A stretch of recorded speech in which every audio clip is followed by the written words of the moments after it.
நீங்கள் பார்த்து கொண்டிருப்பது உங்கள் ஜாஷ்வா டிவி. சகல ஜனங்களுக்கும் நற்செய்தி.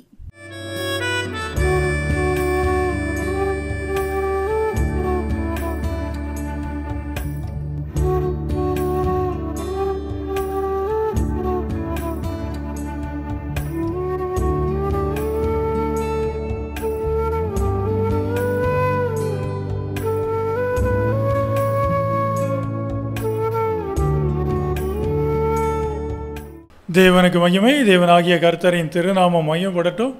நம்முடைய ஆர்மை இரட்சகரும் நம்முடைய ஆண்டவரும் ஆகிய இயேசு கிறிஸ்துவின் நாமத்தினால் உங்களுக்கு என் அன்பான வாழ்த்துக்கள். இந்த நாளிலும் இந்த ஜோசுவா டிவி ஊழியங்கள் வழியாக உங்களுடைய இல்லங்களில் தேவனுடைய வசனத்தை விதைப்பதில் நான் ரொம்ப மகிழ்ச்சி அடைகிறேன். ஆண்டவர் உங்களை ஆசீர்வதிப்பார். இந்த நாளிலும் நல்ல செய்தியாக கர்த்தருடைய புத்தகத்தில் வாசிப்போம். மத்தேயு எழுதிய சுவிசேஷம் அதிகாரம் 6 வசனம் 34. மத்தேயு எழுதிய சுவிசேஷம் அதிகாரம் 6 வசனம் 34. ஆகையால் நாளைக்காக கவலைப்படாதிருங்கள், நாளைய தினம் தன்னுடையவைகளுக்காக கவலைப்படும், அந்தந்த நாளுக்கு அதினதின் பாடு போதும். ஆகையால் நாளைக்காக கவலைப்படாதிருங்கள். அன்பானவர்களே, ஆண்டவர் இயேசு கிறிஸ்து பூமிக்கு வந்தார் இல்லையா? பரலோகத்திலிருந்து பூமிக்கு வந்தார், மனிதனாக வந்தார். பாருங்கள், ஆண்டவர் மக்களுக்கு நிறைய உபதேசங்களை கொடுத்துருக்கிறார். நிறைய வார்த்தைகள் இருக்குது. அதில் ஒரு வார்த்தை என்ன அப்படின்னா, நாளைக்காக கவலைப்படாதிருங்கள். மனிதன்கிட்ட பார்த்தீங்கன்னா எப்போவுமே ஒன்று, நீங்கள் கடந்த காலம், நீங்கள் ஏற்கனவே கடந்து வந்துட்ட காலத்தை நினச்சி பார்த்து அதுக்காக நீங்கள் கவலைப்படுவீங்க. இதை செஞ்சுருக்கலாம், இந்தந்த காரியங்களை நாம் தவற விட்டுட்டோம், இந்தந்த நேரத்தில் இப்படி நடந்திருக்கலாம், அதாவது முடிஞ்சு போன விஷயங்கள். ஒன்று கடந்த காலம். கடந்த காலத்தை நினச்சி கவலைப்படுகிறவங்க அதிகம் பேர். அடுத்து இன்னொரு பகுதி பார்த்திங்கன்னா, இன்னொரு காலம் என்ன, வருங்காலம். இந்த வருங்காலத்தை நினச்சி கவலைப்படுறவங்க அதிகம் பேர். பாருங்கள், ஆண்டவர் இயேசு கிறிஸ்து சொல்கிறாரு, நாளைக்காக கவலைப்படாதிருங்கள்னு சொல்கிறார். ஏன்னா ஏசியா தீர்க்கதரிசி சொல்லியிருப்பார் இல்லையா, முந்தினவைகளை நினைக்க வேண்டாம், பூர்வமானவைகளை நீங்கள் சிந்திக்க வேண்டாம், இதோ புதிய காரியத்தை நான் செய்கிறேன்.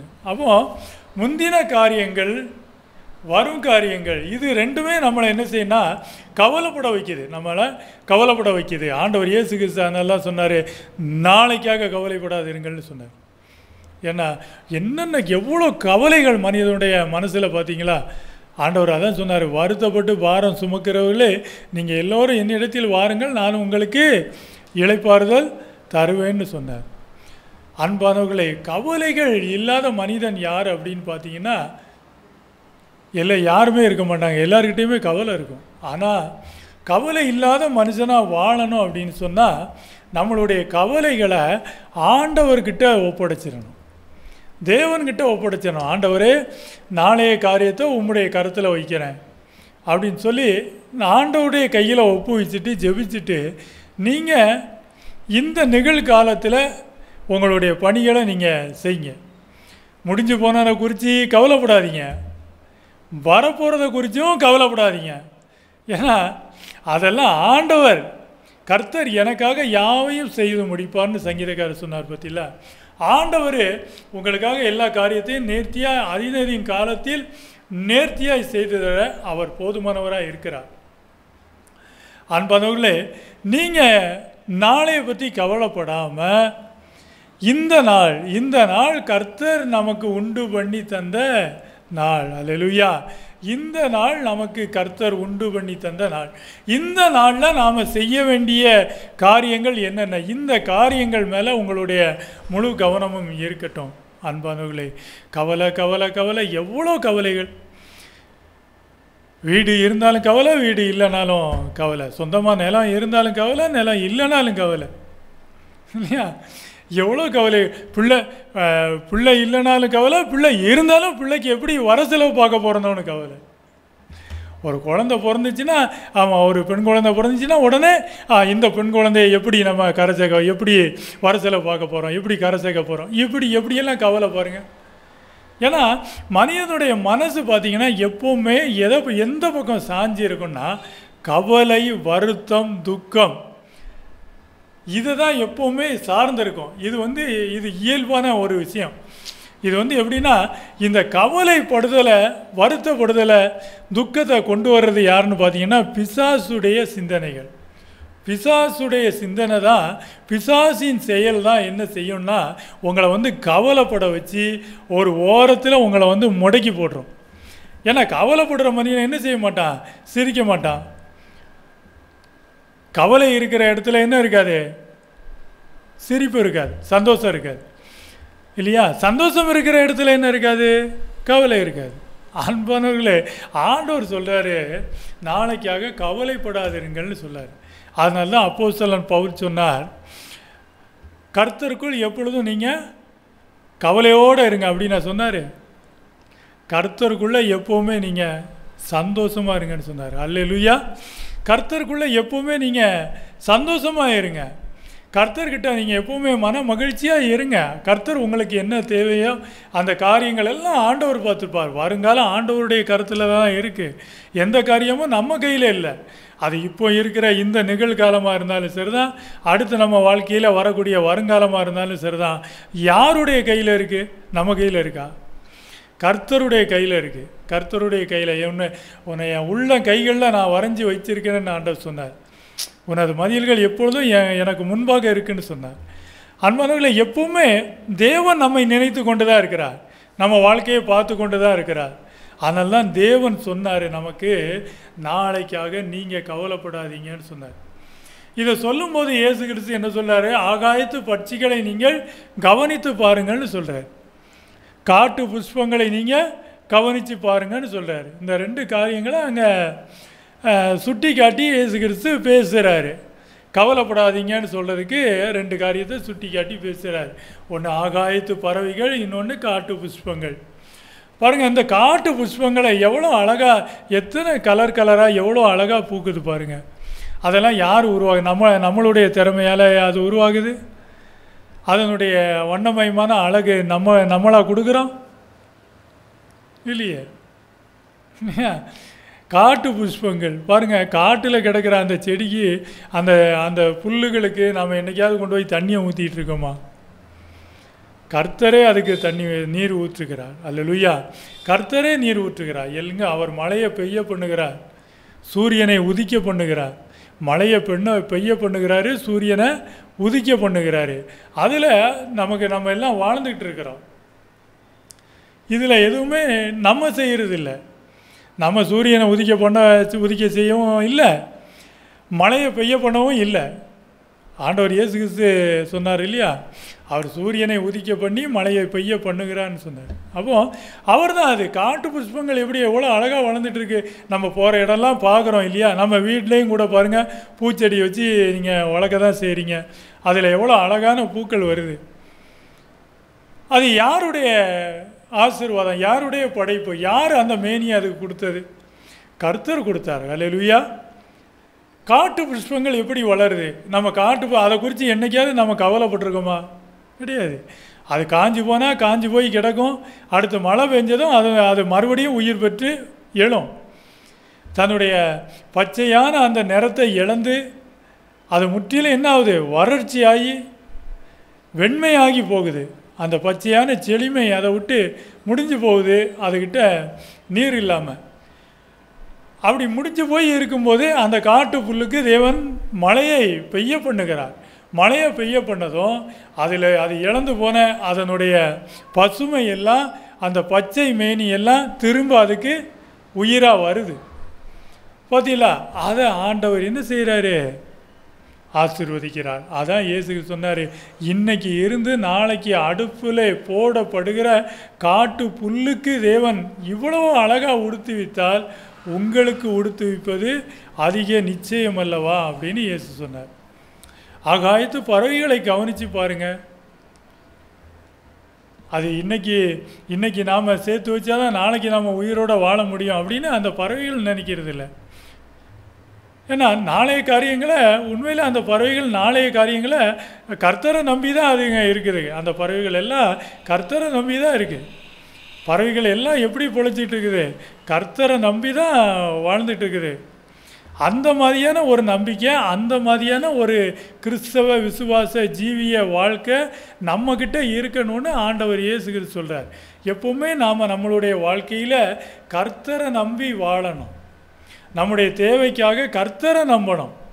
நம்ம என்ன செய்ய போகிறோம் அப்படின்னு நினச்சி கவலைப்படுறதை விட கர்த்தர் நமக்கு செஞ்சு தருவார்னு சொல்லி அவருடைய சமூகத்தில் இருந்து ஜெபிக்கிறது தான் கர்த்தர் எனக்காக யாவையும் செய்து முடிப்பார். அன்பானவர்களே, அதனால் கவலைப்படுறதுனால உங்களால் என்ன செய்ய முடியாது? எதுவுமே செய்ய நீங்கள் கவலைப்படுறதுனால ஒன்றும் செய்ய முடியாது. உங்களுடைய சரீர அளவில் ஒரு முழம் கூட்டவும் முடியாது, குறைக்கவும் முடியாதுன்னு இயேசு சொல்கிறார். ஏன்னா கவலை என்பது நம்மளை முடக்கும், நம்மளை முடக்கி போடுறது. நம்ம ஆவி முறிஞ்சு போகும், நம்ம இருதயம் உடஞ்சி போகும். கவலைப்படும் போது நம்மக்கிட்ட பலன் இருக்காது. அன்பானவர்களே, அதனால் எந்த காரியத்தை குறித்து நீங்கள் என்ன செய்ய வேண்டாம்? கவலைப்பட வேண்டாம். ஆண்டவர் சொன்னார் பாருங்க, நீங்கள் உங்கள் பிதாவை நோக்கி வேண்டிக் கொள்வதற்கு முன்னமே இன்னது தேவை என்று அவர் அறிந்திருக்கிறான்னு இயேசு சொல்கிறார் இல்லையா? அன்பானவர்களே, அப்போ இன்னது தேவை என்பதை தேவன் நாம் ஜெபிக்கிறதுக்கு முன்னாடியே அவர் அறிஞ்சிருக்கிறார். அந்த தேவன் நமக்கு போதுமானவராக இருக்கிறார். நம்மளுடைய தேவைகளை சந்திக்கிறதுக்கு அவர் போதுமானவராக இருக்கிறார். நம்முடைய வருங்காலத்தை எடுத்து செல்வதற்கு போதுமானவராக இருக்கிறார். நம்ம ஆயுள் யார் கையில் இருக்குது? நம்ம கையில் இருக்குது, கர்த்தர் கையில் இருக்குது, ஆண்டவருடைய கையில் தான் இருக்குது நம்மளுடைய ஆயுள். அதே மாதிரி தான் நம்மளுடைய வாழ்க்கையின் தேவைகளும் வருங்காலங்களும் அதுவும் ஆண்டவர் கையில் தான் இருக்கே தவிர நம்மக்கிட்ட கிடையாது. அன்பானவர்களே, கவலைப்படாதீங்க. நீங்கள் கவலைப்படுவதை தேவன் விரும்பலை. நீங்கள் கவலைப்பட்டு வருங்காலத்தை குறித்து நீங்கள் கவலைப்பட்டு பாரப்பட்டு துக்கப்படுகிறத நம்முடைய ஆண்டவர் இயேசு கிறிஸ்து விரும்பலை. அதனால தான் அவர் சொன்னார், நாளைக்காக நீங்கள் கவலைப்படாதீங்க, காட்டு புஷ்பங்களை கவனித்து பாருங்கள், ஆகாயத்து பறவைகளை நீங்கள் கவனித்து பாருங்கன்னார். இந்த ரெண்டை நீங்கள் கவனித்து பார்த்தீங்கன்னா கவலை உங்ககிட்ட இருக்காது. அல்லேலூயா! எவ்வளோ எளிமையாக ஆண்டவர் சொன்னார் பாருங்கள். கவலையை நம்மக்கிட்ட இருந்து ஒழிச்சு போடுறதுக்கு, எடுத்து போடுறதுக்கு, உள்ளே இருக்கிற கவலையை நாம் எடுத்து போடுறதுக்கு ஆண்டவர் 2 காரியங்களை முக்கியமாக சொன்னார் இல்லையா? அந்த காட்டு புஷ்பங்களை பாருங்கள், அந்த ஆகாயத்து பறவைகளை நீங்கள் கவனித்து பாருங்கள் அப்படிங்கிறார். அன்பானவர்களே, அதனால் காட்டு புஷ்பங்களாக இருக்கட்டும், ஆகாயத்து பறவைகளாக இருக்கட்டும், ஊரும் பிராணிகளாக இருக்கட்டும், எறும்பாக இருக்கட்டும், அன்பானவர்களே, எல்லா தேவைகளையும் தேவன் சந்திக்கிறார். தேவன் போதுமானவராக இருக்கிறார். அல்லேலூயா! அன்பானவர்களே, அதனால் கவலையே படாதீங்க. நீங்கள் கவலைப்படாத ஒரு பயணத்தை மட்டும் செய்யுங்க. ஆண்டவர் இயேசு கிறிஸ்து தன்னுடைய சீசர்களை ஊழியத்துக்கு அனுப்பும்போது அவங்கள்ட்ட என்ன கொடுக்கல? சேஃப்டியாக வழி பயணத்துக்காக நீங்கள் பணம் காசை எடுத்துகிட்டு போய் பத்திரமா வச்சுக்கங்க அப்படின்னு சொல்லலை இல்லையா? காசு பணம் எதுவுமே எடுக்காமல் தான் அவங்கள ஊழியத்துக்கு அனுப்புகிறார். நீங்கள் போங்க, உங்களுடைய தேவைகள் சந்திக்கப்படணும்னு சொல்லி தான் அனுப்புகிறார். வேலையால் கூலிக்கு பாத்திரம் தான் இருக்கிறான்னு சொல்கிறார். அப்போ அவர் சொன்ன மாதிரியே தான் அவங்க போனாங்க.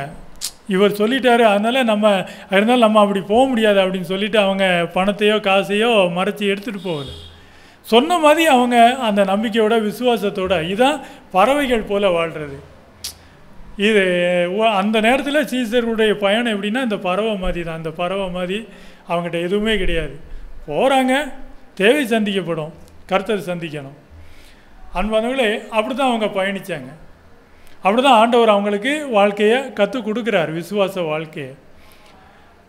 அப்போது அவங்க கவலைப்படாமல் பயணிக்கணும். கவலைப்படாமல் அவங்க போகும்போது அவங்களுடைய தேவைகள் நிச்சயமாக சந்திக்கப்படும். அன்பானவர்களே, நிறைவாக ஒரு வசனத்தை வாசிப்போமா?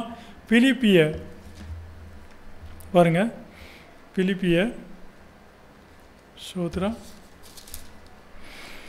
பிலிப்பியர் அதிகாரம் 4 வசனம் 6, 7. நீங்கள் ஒன்றுக்கும் கவலைப்படாமல் எல்லாவற்றையும் குறித்து உங்கள் விண்ணப்பங்களை ஸ்தோத்திரத்தோடு கூடிய ஜெபத்தினாலும் வேண்டுதலினாலும் தேவனுக்கு தெரியப்படுத்துங்கள். அப்பொழுது எல்லா புத்திக்கும் மேலான தேவ சமாதானம் உங்கள் இருதயங்களையும் உங்கள் சிந்தைகளையும் கிறிஸ்து இயேசுவுக்குள்ளாக காத்து கொள்ளும்.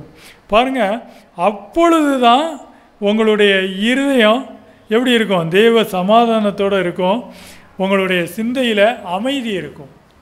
கவலைப்பட்டு பார்த்தீங்கன்னா நிறைய பேர் இன்றைக்கி என்ன ஆகிட்டாங்க? மனநோயாளி ஆகிட்டாங்க.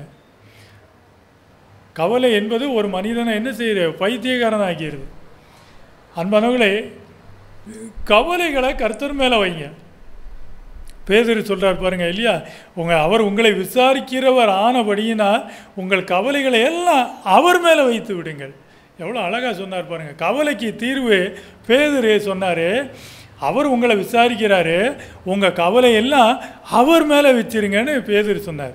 அப்போஸ்தலன் பவுல் என்ன சொன்னார்னா, நீங்கள் ஒன்றுக்கும் கவலைப்படாதீங்க, எல்லாத்தையும் குறித்து உங்களுடைய விண்ணப்பங்களை சோசத்தோடு கூடிய ஜெபத்திலையும் வேண்டுதலையும் தேவனுக்கு தெரியப்படுத்திட்டு நீங்கள் அமைதியாக இருங்கன்னாரு. அல்லேலூயா. இந்த வசனத்தின்படி ஒரு வாழ்க்கையை நம்ம பார்க்க முடியும். பழைய ஏற்பாடு காலத்தில் சாமுவேல் புத்தகத்தில் பார்க்க முடியும். அன்னாள் தனக்கு ஒரு குழந்தை இல்லை, பிள்ளை இல்லையேன்னு சொல்லி கவலைப்பட்டு தேவனுடைய சமூகத்தில் தேவாலயத்தில் என்ன செய்வாங்க? கண்ணீர் விட்டு அழுது இருதயத்திலிருந்து வார்த்தையை எடுத்து ரொம்ப நேரம் நீண்ட ஜெபம் பண்ணுவாங்க. நீண்ட ஜெபம் பண்ணிட்டு இருக்கும்போது அந்த ஏலி தேவ மனுஷன் கவலைப்படாமல் நீ போ, வருத்தப்படாத, ஆண்டவர்கிட்ட நீ கேட்ட விண்ணப்பத்தின்படியே தேவன் உன்னை ஆசீர்வதிப்பார் அப்படின்னு சொல்லுவார். இந்த வார்த்தையை தேவ மனுஷன் சொல்லுவார். அன்னாள் தேவ சமூகத்தில் தன்னுடைய இருதயத்தில் இருக்கிறதெல்லாம் ஊற்றிடுவாங்க. ஊற்றிட்டு தேவ மனுஷனுடைய இந்த வார்த்தையும் கேட்டுட்டு தேவாலயத்தை விட்டு போவாங்க. அப்புறம் வசனம் சொல்லுது, அதுக்கப்புறம் அன்னாள் அவங்க எப்படி இருக்கலையானா துக்கமுகமாக இருக்கலையா. அதுக்கப்புறம் அவங்க துக்கமுகமாக இருக்கலை. ஏன்னா பாருங்கள், வசனம் சொல்லுது, அவங்க தேவாலயத்தில் வரும்போதும் தேவன்கிட்ட ஜெபிக்கும் போதும் மனபாரத்தை சொல்லும் போதும் கண்ணீர் விட்டு அழும்போதும் ஆத்ம வேதனையோட இருதய வேதனையோட கவலையோட தேவ சமூகத்தில் அவங்க இருக்கும்போது அவங்கக்கிட்ட இருந்தது என்ன முகம்? துக்க முகம். அவங்கக்கிட்ட இருந்தது துக்க முகம். வசனம் சொல்லுது, அப்புறம் அவள் துக்கமுகமாக இருக்கவில்லைன்னு சொல்லுது. அப்புறம் அவள் துக்கமுகமாக இருக்கலை. அதுக்கப்புறம் அந்த கவலையான முகம் அன்னாள்கிட்ட இல்லை. ஏன்னா நாம் தேவன்கிட்ட தேவனுடைய சமூகத்தில் நாம் சொல்லிட்டோம். நம்ம மனசில் இருக்கிற வருத்தத்தை, கவலையை, பாரத்தை, துக்கத்தை தேவ சமூகத்தில் சொல்லியாச்சு. இனி தேவன் நம்ம அதை பார்த்து கொள்வார் அப்படின்ற ஒரு நம்பிக்கை, ஒரு விசுவாசம். அந்த விசுவாசத்தில் அவங்க திரும்ப துக்கமுகமாக இருக்கலை. அவங்கக்கிட்ட அந்த பிள்ளையை குறித்ததான கவலையை தேவ சமூகத்தில் சொல்லியாச்சு. ஆண்டவர் நமக்கு ஆசீர்வதிப்பான்னு சொல்லி நம்புனாங்க, விசுவாசித்தாங்க.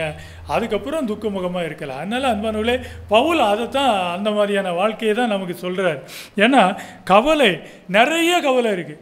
கவலை எழுதுங்க அப்படின்னு சொன்னால் கிலோ கணக்கில் பேப்பரை வாங்கி எழுதிடுவாங்க. ஆமாம், கிலோ கணக்கில் பேப்பரை வாங்கி எழுதுவாங்க. இந்த கவலை, இந்த கவலை, இந்த கவலை, இந்த கவலை, இந்த கவலைன்னு. அதனால தான் பவுல் சொன்னார், ஒரு காரியத்தை குறித்து நீங்கள் கவலைப்பட வேண்டாம். அல்லேலூயா. ஒரு காரியத்தை குறித்துன்னு கூட கவலைப்பட வேண்டாம். நீங்கள் 1000 கவலைகளை நீங்கள் எழுதலாம், ஆனால் ஒன்றை குறித்து கூட நீங்கள் கவலைப்படாதீங்கன்னு பவுல் சொன்னார். அல்லேலூயா. எதை குறித்து நீங்கள் கவலைப்படாதீங்க. அன்பானவர்களே, ஒன்றுக்கும் நீங்கள் கவலைப்படாமல் எல்லாத்தையும், எல்லா கவலையும் தேவன்கிட்ட சொல்லுங்கள், தேவன்கிட்ட முறையிடுங்க. அன்னாள் மாதிரி தேவனுடைய சமூகத்தில் வைங்க. அப்போஸ்தலன் பேதுரு சொன்ன மாதிரி கவலையை கொண்டு எங்கே வைக்கிறது அப்படின்னு நினச்சிங்கன்னா, கவலையை கொண்டு தேவ சமூகத்தில் தேவன்கிட்ட வைங்க. அல்லேலூயா. ஆண்டவர் உங்களை ஆசீர்வதிப்பாராக. நிறைவு ஜெபத்தை ஏறெடுப்போமா? அதனால் கேட்கப்பட்ட இந்த வசனங்கள் உங்கள் வாழ்க்கையில் பயன்பெறணும். ஆண்டவர் 2000 ஆண்டுகளுக்கு முன்பாக மனிதனுக்கு சொன்ன முக்கியமான வார்த்தை ஒன்று, நாளைக்காக நீங்கள் கவலைப்படாதுன்னு. அன்பானவர்களே, கவலைப்படாதீங்க. எதிர்காலத்தை குறித்து கவலையப்படாதீங்க.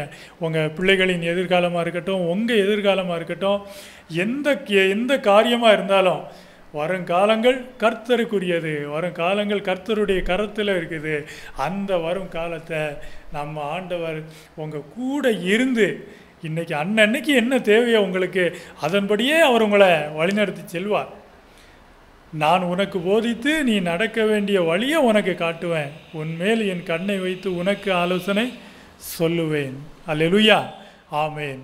கவலைப்படாதீங்க, கவலையை கர்த்தர்கிட்ட வைங்க. நீங்கள் அமைதியான மனசோட சந்தோஷமாக பயணிங்க. நாளைய தினம் குறித்து கவலை வேண்டாம், நாளைய தினம் ஆண்டவர் பார்த்து கொள்வார். ஆமேன். எங்களை நேசிக்கிற எங்கள் அன்பான எங்களுக்கு தாயும் தகப்பனுமாய் இருக்கிற எங்கள் கர்த்தாதி கர்த்தாவே, எங்களை காக்கும் நிழலாய் இருக்கிறவே, கர்த்தர் உன்னை காக்கிறவர், உன் வலது பக்கத்திலே உனக்கு நிழலாய் இருக்கிறார் என்ற வசனத்தின்படியே இதோ உலகத்தின் முடிவு வருந்தவும் சகல நாட்களிலும் உங்களுடனே கூட நான் இருக்கிறேன் என்று சொன்ன எங்கள் இரட்சகர் இயேசு கிறிஸ்து, அப்பா, இந்த நல்ல செய்தியை கேட்ட ஒவ்வொருத்தர் குடும்பத்திலையும் நீங்கள் இருங்க, ஒவ்வொரு மனிதர்களோடும் நீங்கள் இருங்க.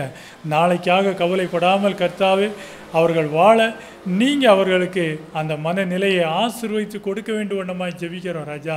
அப்போஸ்தலன் பேதுரு சொன்னது போல அவர் உங்களை விசாரிக்கிறவரானபடியினால் உங்கள் கவலைகளை அவர் மீது வைத்து விடுங்கள் என்ற வசனத்தின்படியே கர்த்தாவே, அப்பா, அப்போஸ்தலன் பவுல் சொன்னபடியே நீங்கள் ஒன்றுக்கும் கவலைப்பட வேண்டாம், எல்லாத்தையும் ஜெபத்தில் வேண்டுதல்ல ஸ்தோத்திர பலியோடு தேவனுக்கு தெரியப்படுத்துங்கன்னு சொன்ன வார்த்தையின்படியே கர்த்தாவே இவர்கள் வாழ்ந்து இந்த விசுவாச வாழ்க்கையை கர்த்தாவே இந்த மன மகிழ்ச்சியின் வாழ்க்கையை அனுபவித்து வாழ நீங்கள் கிருபை செய்யுங்கப்பா, நீங்கள் ஆசீர்வதிங்கப்பா. இயேசு நாமத்தினால இவர்களை ஆசீர்வதிக்கிற ராஜா. நாளைக்காக கவலைப்படாமல் கர்த்தாவே அப்பா, ஆகாயத்து பறவைகளைப் போல காட்டு புஷ்பங்களைப் போல நாளைக்காக கவலைப்படாமல் ஒவ்வொரு நாளும் இவர்கள் மகிழ்ச்சியாய் வாழ இயேசுவின் நாமத்தில் ஆசீர்வதிக்கிறேன், கிறிஸ்து இயேசுவின் நாமத்தில் வாழ்த்துகிறேன், இயேசுவின் நாமத்தில் ஜெபிக்கிறேன் என் நல்ல பிதாவே. ஆமேன், ஆமேன்.